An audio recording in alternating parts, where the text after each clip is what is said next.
So, about an hour ago, the Rangers signed center Mika Zibanejad to a 5-year contract. Well, they re-signed him.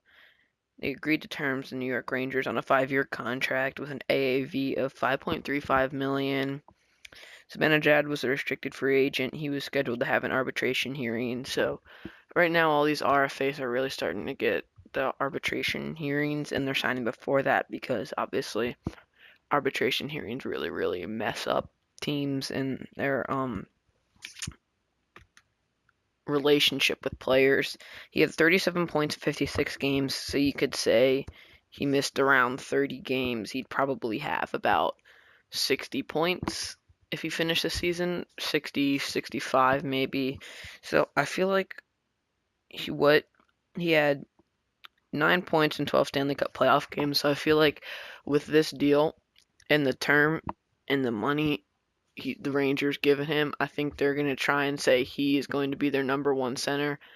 And to me, he can be a number one center, but he just has to develop a little bit more in his goal scoring ability because he's fine on the defensive end. He can play defense, he can play it well, but he needs to get better with the offense.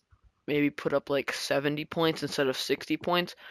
Now, if they acquire someone at the deadline that can be a first line center, or if they acquire someone, 60 points is perfectly fine for a second line center, but for his cap hit, I believe they will want him to be able to step into that first line role. Obviously, he's not going to be a top tier first line center, but if he gets at least 70 points, I think that's perfectly fine for the Rangers. The Rangers have depth on wing and depth in defense. The only place they're really lacking is center, so it's a good signing for them. You really can't go wrong with signing him. He's only 24, so he still might have the chance to get better. He was drafted 6th overall.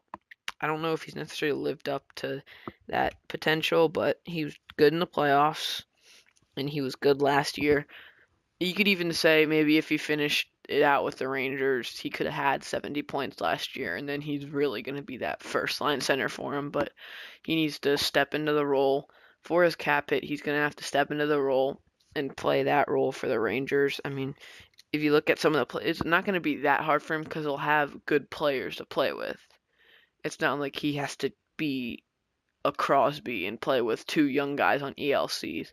The Rangers have that depth on wing. It shouldn't be too hard on him to be able to put the puck in the back of the net. I don't know how many goals he had last year. He had 14 goals and 27 assists. So, yeah, he's not a bad goal scorer. He probably would have had, I think he will probably get around 25 points and 25 goals and 40 assists. I think he'll be right around that 65 point mark. He can get less, he can get more, but I feel he needs that time to know what it's like to be a number one center because he kind of traded off time last year with Brassard.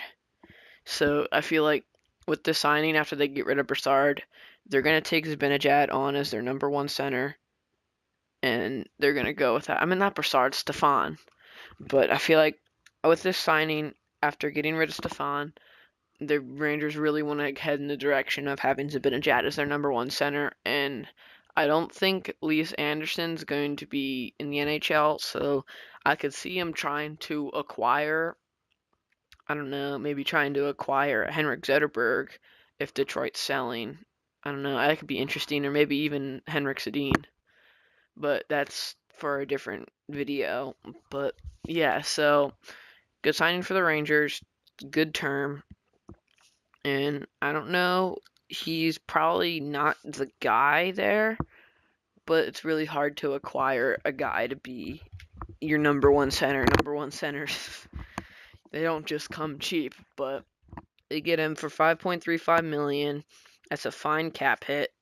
I don't know what his career stats are, but let me check what his stats were like last year.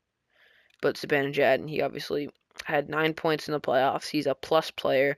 I don't really know if plus minus means that much, but he's a plus player.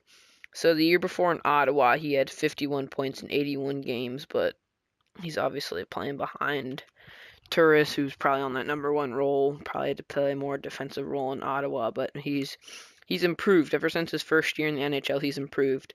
He's gone up by 10 points each year, so Who knows? He could be able to put in 70 points next year if he continues on the trend up. But good signing for the Rangers, good term, good money, especially for a number one center because that's where they're lacking in their center core. So he should be able to step into that role.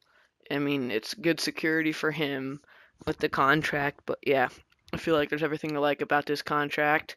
And tell me what you guys think about the contracts. If you don't agree with what I said, if you agreed with what I said, tell me in the comments below. If you're new to the channel, make sure you hit that subscribe button. It's free.